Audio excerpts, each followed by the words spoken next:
Gigola atiki biso pe à son âme. Na boyi batuba olobo le padre mtale batu boyo kanga.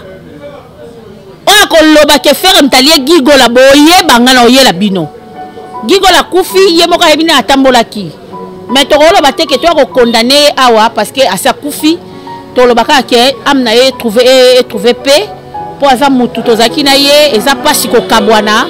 2 mois lisusu etikali pona biso ba Gaulois to ya la stade de martyrs to sepela malgré ba rumeur wa ba tobi jana ba sambala donc tobi jana sambala ezaki bato batiaki nemi pression ta nemi ba neko tonga temple na kati ya Jérusalem tobi ja sambala bazaki wala pona ko décourager nemi et puis pona ko décourager bato balobaki ba porter main forte na nemi donc frère Egola alokwa nemi biso to occupé ba tombi jaté to occupé ba sambalate biso to taka ka martyr dans 2 mois on va fêter on va donc écouter la musique la bonne musique oye masara motema quoi Gigola kufi pe à son âme j'attends abela ki bato banolo ba ke faire Egola mtabelisier or Gigola ndenga zawana yeboka yebi ndenga tamboli ozo comprendre faire Egola l'accès ko péché mbisi ya boaki na ko péché mbisi alinga ba dizela na musu parce que babi apprends-moi à pécher au lieu de me donner chaque jour le pain. Faire Egola teke na kati orchestre abane ko ki donc déranger ba musicien ko soit na ba musicien mais atika ki était parce que azaki frère na ye mais lelo oyo soka kufi batu so ba yeko lobo faire Egola to ya na lobi boya pasteur Mukuna ye moko tant que pasteur Mukuna akufela grand frère na azaki pasteur na Braza akufela ndeko na mwasi azaki nani mama ba yaba nani garçon moto joana na les érudits siko ndenge bango bakufa kiwana yaya pasteur Mukuna akufa na Brazzaville tolobani pasteur Mukuna mtabomba bango tala omonde to tambola kaboye mutu na mutu atrasaka chemin na ye mutu nyonso za maître ya vie na ye ozo comprendre maître à vie yo moko yebi ndenge otamusa vie na o siko to yaka obenga les grands maîtres Saint-Esprit Jésus-Christ Seigneur Dieu aya ko conduire biso ya omona quand tu fais la prière on le dit Seigneur conduis-moi David a demandé au conduis-moi dans mes sentiers, dans mes pas, conduis-moi. Oso comprendre. Et Gigola yemo ebindenga tambolaki. On a peu qu'on reçu stade de martyr donc et aussi un peu succès à niveau mususu. C'est la bénédiction de l'Éternel qui a enrichi oh.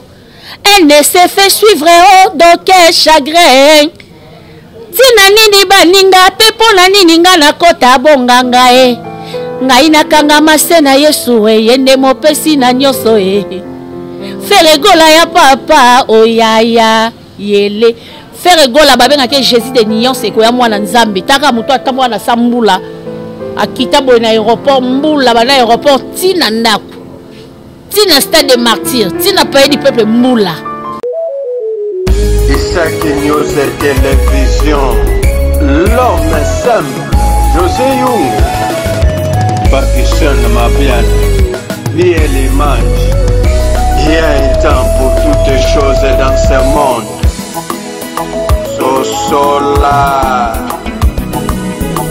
Sosolam, yeah, sosolam,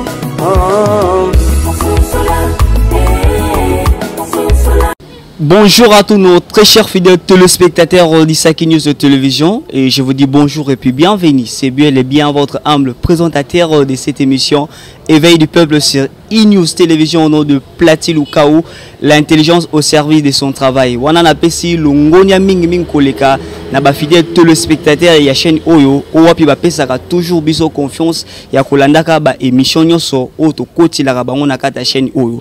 En particulier, je ne peux pas oublier et José Yungu l'homme simple na pesio ba mbotebele bisiki kutamio na bosani pété et la patrona Maman Rose balobi kaka sponsor moko auto zakanai na chaîne Isaac News de télévision na pesio ba coup de chapeau ebele bisiko kutami et puis na bosani pété Maman Mifi Kabelo na Katia France yope ba coup de chapeau na yo. En fait, je ne suis pas seul na plateau oyo nazali na Miss Lolo le mémé des Abakouk Maya Mukamba en fait analyste yé azalaka toujours prête ya ko analyser basango nyonso oyo ebimaka na etando ikie topé na internet kolala kola mukiza habitude te tolala ki tolamuki lelo to apprendre que ndeko petit frère propre et affaire Egola Gigola Koufi. En fait, on met un peu pour analyser na Miss Lolo na kati ya émission nanga oyo et puis to komeka pe moi mususu kolobela masolo ya ndeko na biso Bercy oyo wapi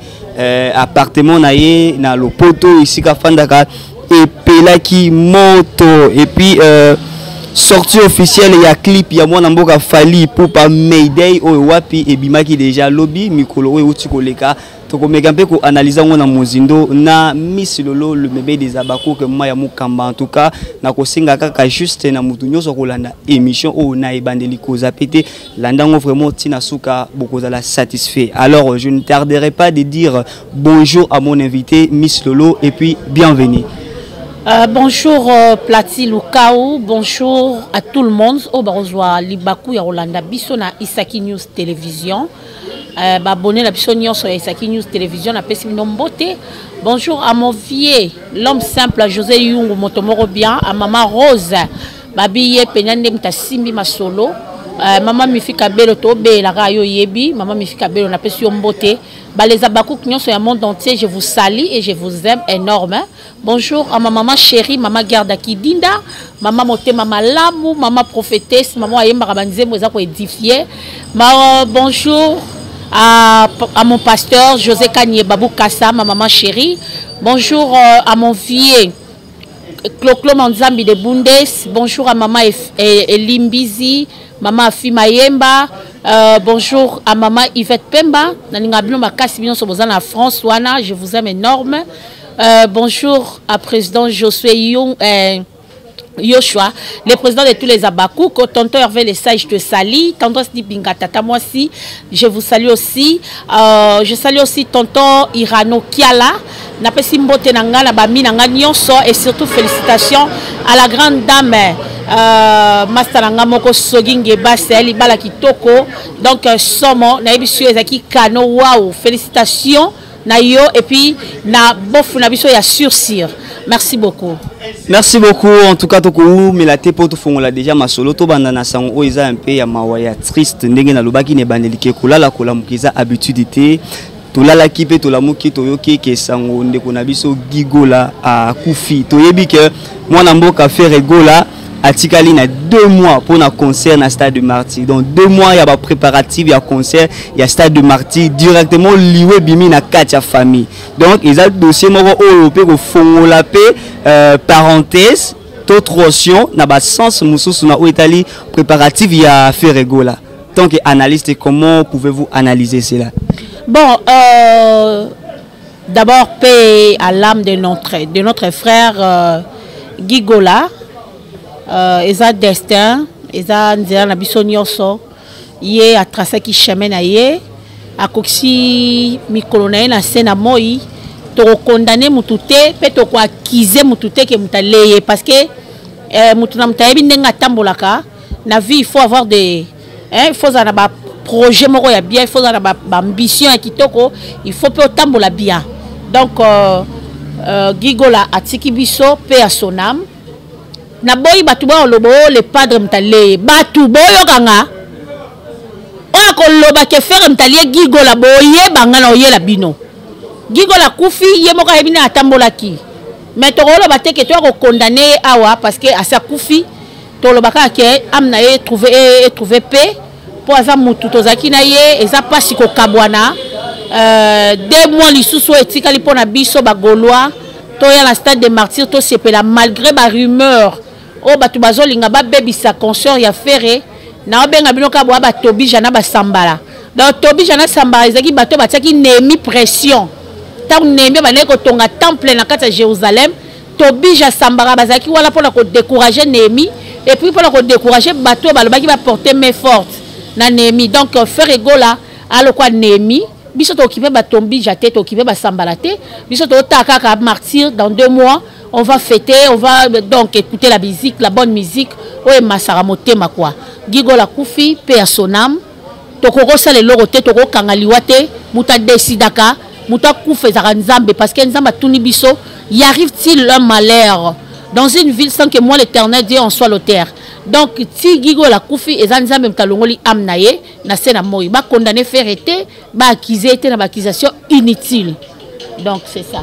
Merci beaucoup monsieur Lolo yambona tuna mutuna moko bon o etali concert ko simba ngoto solana no mwa muke ya makambu ya ndeko gigola eloko ekamusinga outi kolobelo ko moko très important que Nzambe mutapesa ka Nzambe pe mutazora mais pourquoi na o etali ba accusation OK directement ko simba kombo ya faire gola ke baloba te ke faire gola nde mutalie na famille azana banoko oko ka kibe ko lo noko tata mwasi kingani te pourquoi yo keza mbala moko na faire gola pour j'attends à bela qui banolo ba ke faire gola mtabelisie or gigola ndenga zawana yeboka yebi ndenga tamboli ozo comprendre faire gola l'accès qui ko péché mbisi ya boaki na ko péché mbisi alinga ba dizela na musu parce que babi apprends-moi à pécher au lieu de me donner chaque jour le pain faire gola l'accès qui na kati orchestre abane ko ki donc ko déranger ba musicien ko soit na ba musicien mais atika qui était parce que azaki frère na ye mais lelo oyo soka kufi ba tout ça ba yeko lo bo faire gola to ya. Mais tu sais que le pasteur Mukuna, Taounde Bela, a yebisaki que Azongana orchestre T. Tout si maman Mukiwana. Pourquoi le pasteur a l'obaki de mon épi et qu'on arrive que Taouaye Kozongana orchestre donc Nde Makamoye qu'on a gravé les sous tiens les mines de Konaliwa. Vous comprenez qu'il y a quelque chose qui cloche dedans. Na lobi boya, pasteur Mukuna yemoko tant que pasteur Mukuna. A fait la grand frère na yazaki pasteur na Braza. A fait la ndeko na mwasi. Azaki nani mama ba yaba nani garçon moto joana na les érudits. Siko ndenge bango ba kufa kiwana. Yaya pasteur Mukuna a fait na Brazzaville. Tolobani pasteur Mukuna mtabomba bango. Tala au monde to tambola kaboye. Mutu na mutu atrasaka chemin na ye. Mutu nyoso za maître ya vie na ye. Ozo comprendre? Maître à vie, yomoko yebinengo tam sa vie nao. Si quand tu as benga les grands maîtres, Saint-Esprit, Jésus-Christ, Seigneur Dieu, aya ko conduire biso. Ya moment quand tu fais la prière, on le dit Seigneur, conduis-moi. David a demandé au conduis-moi dans mes sentiers, dans mes pas, conduis-moi. Oso comprendre. Ya gigola yemo yebinenga tambolaki. Oso comprendre. Faire gola nenga zaboé, asana taero sala tera ke no lia leki na ye pour la musique parce que ça a déjà succès. Faire un succès naïe. Déjà boyo kada dynastie volume 1 déjà on est pesa qui déjà est cartonné. Oyebi que pour na pe ko réussir stade martyr donc et aussi un peu succès à niveau mususu. C'est la bénédiction de l'Éternel qui a enrichi oh. Elle ne s'est fait suivre oh donc chagrin. Tina nini baninga pepo na nini nga na kota bonganga eh. Ngai nakanga masena Yesu yende mopesi na nyoso faire gola ya papa oyaya yele faire gola babenga ke Jésus de Nyon c'est ko ya mwana Nzambe taka muto atamwa na sambula akita bo na aéroport mbula bana aéroport tina ndako tina stade de martyr tina pays du peuple mbula parce que nenga za boza na temps kutu ya kesimba ki c'était pas l'exabato musique ya faire gola c'est la bonne musique. Oh batang sanga na classe et ça son doux agréable oh ça bien la litoi musique à faire so yoki ba musique le quoi ba Paul Muntu bamanga nzeta bilengi susi na mata ekotambangu oh ba nzembo le quoi ba carte rose hein soki bolingola nga ekoti ba virus pendant qu'on décide te otikangaye David Mangaya oti kangaye ora ba pazuria ora ba marathon mais nazo zele ya no na mutuna nga na biso ke biso mamo bat baroloba laisse parler les gens totia bango ka boy les chats à bois la caravane passe bino boloba biso to leka donc faire rigoler n'est pour rien dans cette histoire. Guy était malade. Nzamba récupéré am ya mosali na ye biso to abanani faire azanani po boba mutu faire azanani. Essayons un peu de comprendre une chose. Le pasteur Mukuna toyebi ki aza mosali Nzambe peut-être amona ki prophétie sur le frère ayebisi babi vous mettez les mains aux malades et les malades seront guéris et ça la marqueuse. Voici les miracles qui accompagneront ceux qui auront crié à mon nom. Vous mettez les mains aux malades et les malades seront guéris. Vous chasserez les démons. Siko pasteur Mukuna, tant que pasteur Mosala Nzamba za évêque. Pourquoi pas ataki maboko likola gigola bika? C'est que verset biblique en Marc 16 et kokisami pas pasteur Mukuna te. On le dit bien que le miracle accompagneront ceux qui auront cru. Et bon ceux qui gigola ndekona biso o awuti kokufa akroira ki na. On a comme siko paramètre mususu. Parce que quand même l'église, première chose basala rabandana ko yebisa mutu ndima Jésus-Christ comme sauveur et Seigneur personnel. Soko ndimeli Yesu comme ton Seigneur et sauveur personnel, mbala moko obiki sami. Wala kutezaka donc ezaka miracle moko automatique. Oh Jésus-Christ sur la croix, Moïse Moïse a yebisa lobi soki orozala na nini salanga ngolu. Moïse a sengi ngolu parce que mususu wana baleko condamner Yesu soko za mwana nzambe mibikisa obikisa pe biso. Même oh ezaki reconnaissant envers son Dieu abi yekuta sumukate biso batunde fallait toza na place o. Mais moi nzambe mukolo kozana tata na o salanga ngolu ngape na zala Yesu ayebise kana poko lelo tozanga na yo. Pasteur Mukuna ngala koko boyate parce que za mosala nzambe. Mais ba yebisi biso na Marc 16, voici les miracles qui accompagneront ceux qui auront crié. Tant que Mosala Nzambe, Babi qui tu grande montagne devant Zorobabel. Il fallait que ça maladie, ma boko likola ya gigola biksama. Gigola pe banda azon alonga kuna na église, azonga pe na orchestre ten. Azonga pe na orchestre ten. Tolo basiko neni. Tolo banen, to benga neni. Azalaki moko ya bino na kati ya orchestre. Est-ce que moi déjà aliambonga batu yo mdolongola kai alongba kaliambonga papa mobo akosaki ona na nzembo na kati ya dynastie volume 1 na ochan nzembo nzembo ngo papa la pesa mbongo na ye pesa mbongo na ye donc bolongola kai avant te ami longo na bolongo okesa yani bolongo ndeni.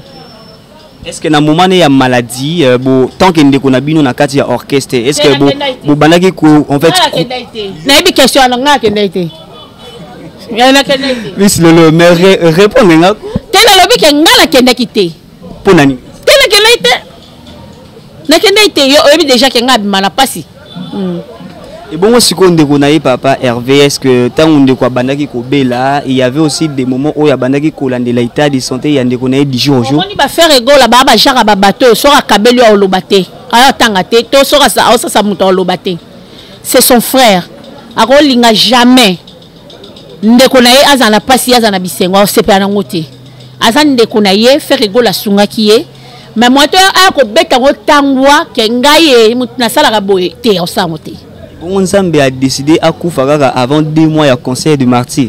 Mais obi ko kamusanga siko yo siko selo yo oloba ndeni ke faire mtalegi gola wana yo muto lobi tenga te yo ngala otuno question ngala oloba ndeni po yo lobi Nzambe a décidé ka akufa avant 2 mois ya martyr yo na poser question selo yo ozo raisonner nini analyste a analysera ba question ya journaliste c'est ça ngala yebi si OK Nzambe muta décide kana vie ya mutu plati lelo ngane la kota mwa ko beta pe libaku puna kufi bolo bani balenga te Nzamba lobi mutu moko ta ko longola o eza na liboko na ye omoni ko eza liboko Nzambe muta ko longola zate pouvoir ya liwa ezaka kaka la maboko Nzambe ezaka na maboko Nzambe o bandoki balie te Nzamba décida ki akufa Nzamba décida ki yakufa yango boni mutakufa ki. Est-ce que ndeko na biso faire rigola pardon à cause de la lisusu na motivation oyo wapi azalaki nango pona ko préparer concert de martyr oyo eza dans 2 mois donc perdre les kinaye o bazaki na kati ya orchestre na juste avant 2 mois ya concert. Musala ya musala biso batangisa biso musala neti ndena osa théâtre bota ba benga siko ke papa na wakufi na osisa na musala. Na osisa musala simala kelela. Ezaka bongo biso eza musala. Ya musala a osala. Botikali na 2 mois bino ba Gaulois je sais très bien que za Gauloise alors comment boza ko préparer 2 mois na concert de martyr pour que ait réussi entre autres toujours ka ba rumeur apparemment concert et cause la TV état ya stade de martyr baza ko bonisa ngo pona ba préparatif ya G nino G olympique il fallait ebeta mawana alors na concert. Est-ce que, entre parenthèses ou entre guillemets, y aura-t-il concert au stade de martyr réellement? Et Rosala, concert et Zala. Boye bisa ba Gaulois ba sepela ba fitol ba midiembika tant pis Ce qui va sepela ba fitol ba omidiembika parce que stade de martyr et betama le 24 biso tout le 24 juin motivation gauloise gladiateur biso tout na stade de martyr pour le soutenir papa Hervé babi faire égale le padre Jésus de Nyon c'est quoi moi na Nzambe donc le 24 tout le monde na stade de martyr le 24 juin. Ce qui va boire même le par équipe nationale il y a République démocratique du Congo beta match et donc faire égale à beta concert en match lina foot ezala kaka oyebi ki ba oyezaki ba pefki bani na mona ngo se beta te Gaspo bazo bongisa stade stade ba bongisa ngoneni stade ba bongisa ka tango biso concert ya na outinde concert a waze ko batike beta hein te concert ezala. Merci beaucoup nos très chers abonnés d'Isaki News Télévision. Je crois que toujours qu'il est malin ben mis sur le lot mais tout me camper ko pour la parenthèse na li solo yande ko na biso Bercy en fait nazo comprendre était moi makamwa mabe mikolo et komeli mingi ba musicien ndeko Bercy na lo poto bisika wa ba fanda ka 2 jours passés si je me trompe pas et donc ndaku na yebute ko payer la moto donc il a tout perdu na incendie wana bon moi là le ma Bercy zate mais Bercy bon aye mamne aye bien moi yo lo ba makamune zate pour oza analyste est-ce que ba analyste ya coin pour coin bazala rapé est-ce qu'on lo ba ma Bercy te Bercy moi aye makamuna ye Bercy ndenga zabo yebi makamuna ye mama nda kunende ziki ye mo ka yebi ce qu'on est ngane nda ko zika na ndenge banana ne suza ki na zala ite donc Bercy oza musicien mo yembaka bien au bois bien ou animaka bien osape nze mono ya libanga et pesa pe makambo courage ka ebele ndako eziki ce n'est pas la fin du monde heureusement nzamba a prêté lui son vie ozwa na yo parce que oza pembeni ya boss ladi héritier wata asolaka bien c'est un bon garçon asolaka très bien. Donc, à soutenir yo, moi je te n'ai courage, zala toujours ka serein et za makambo yaka. Merci beaucoup bande konabiso ba kolanda biso na Isaki News Télévision na kolinga bomela no kolanda ba image wana ya ndenge événement ngo esalemaki ba boza koyoka to koloba ke ndako ya ndeko na biso Bercy en fait ezikaki musicien ba ofanda kuna na poto te bien ndako ya Bercy en fait ezaki appartement immeuble esika ba musicien ba bando ofanda yé pas zakite na Miss Lolo na kolinga to solana no point ya suka na o Italie sortie officielle ya clip ya ndeko na biso Fally Ipupa oyo wa baza aigle.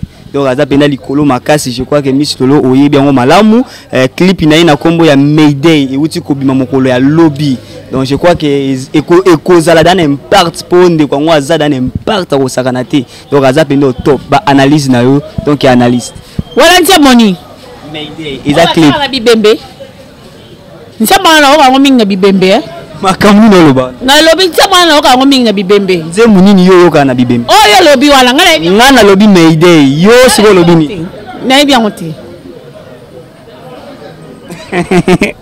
Vous comprenez gagné azani gauloise donc makambu yande ko ba voisin ata ba sali elo kwa malonga alingane ko lobate mais quand même c'est wala mama mo andole la mo ane na TikTok boy na bien on sente ma bibembe vous allez pe musique na sala na mo morceau na ngo poto na bien monté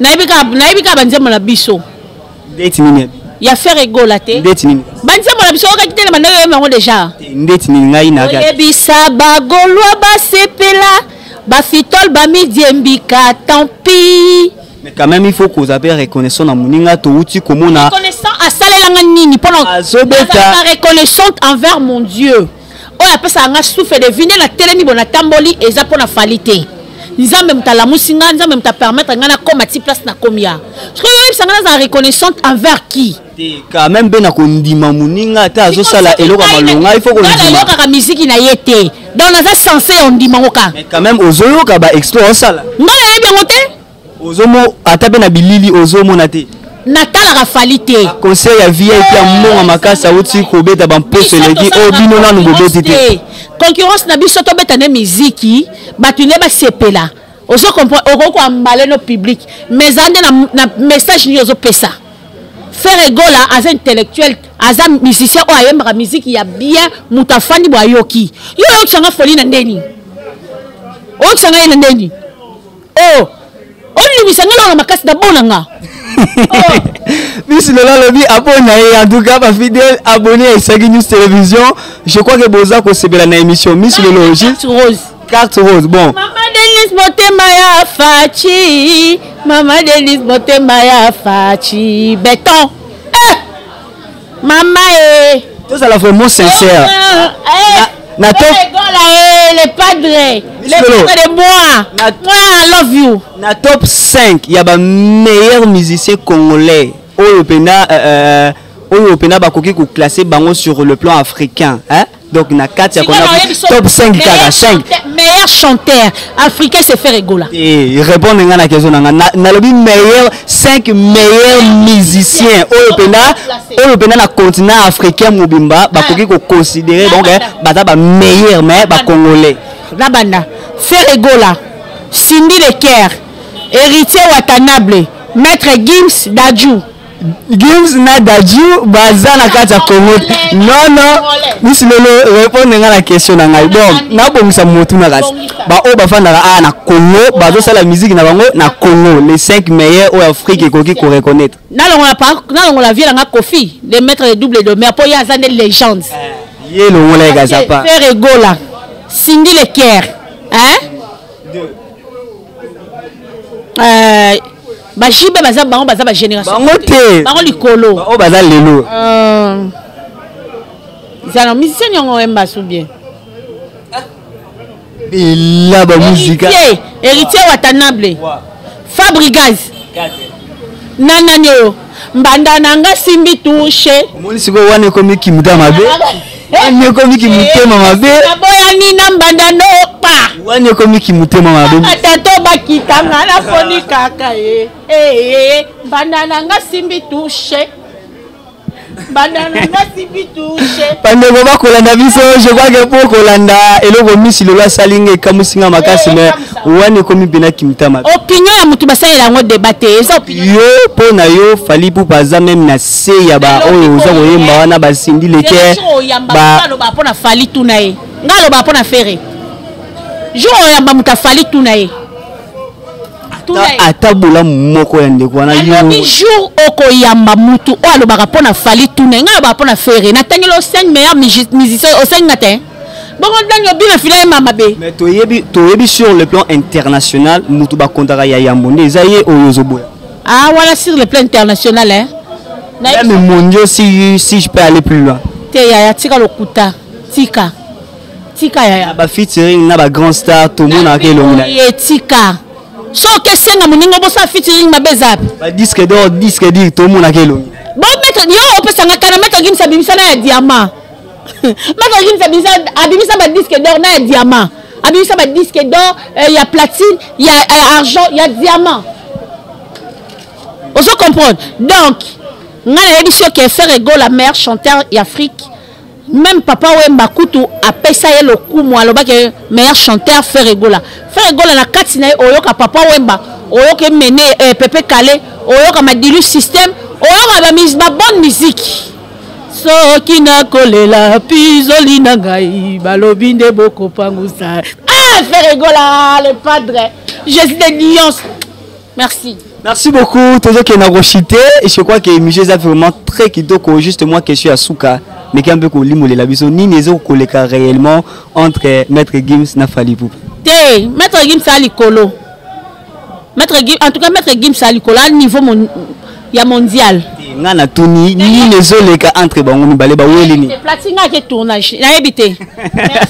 Pour comprendre le là da chocho parce que ba question les qui makasi Miss Lolo aga muno ba mingi melelo ba question beneza ki ya moto ya ngomona ki chocho. Je crois bien que tokoki ko chiter pe ko suksa awa. Là je dis un grand merci na ba fidèle abonné nyoso o balandi biso de partout. En tout cas, commentez l'émission, likez et vous ne serez pas déçus. Ezalaki juste une courte émission. O wa pe to sali na lombangu mpona ko présenter bino na o etali basango ya liwa pe ya incendie ou ekomeli bandeko na biso ba musicien. En tout cas, on se retrouve juste à la prochaine. Apesi longoni apel le sako mingi na ba fidèle abonné na biso na ko singaka na bino tan ozo landa émission lokola boye ba commentaire na yo ekosala biso malamu isika to lobi malamu te to bebisi. En tout cas ekosunga biso mbala sima to corriger le sako pe longoni mingi na mama Mifi Kabelo na kati ya France balobi muto a cartonné pena masula Kabelo ezayo mais mama Mifi Kabelo tozo mon appelité ba coup de chapeau no mingi bisiko ezwamio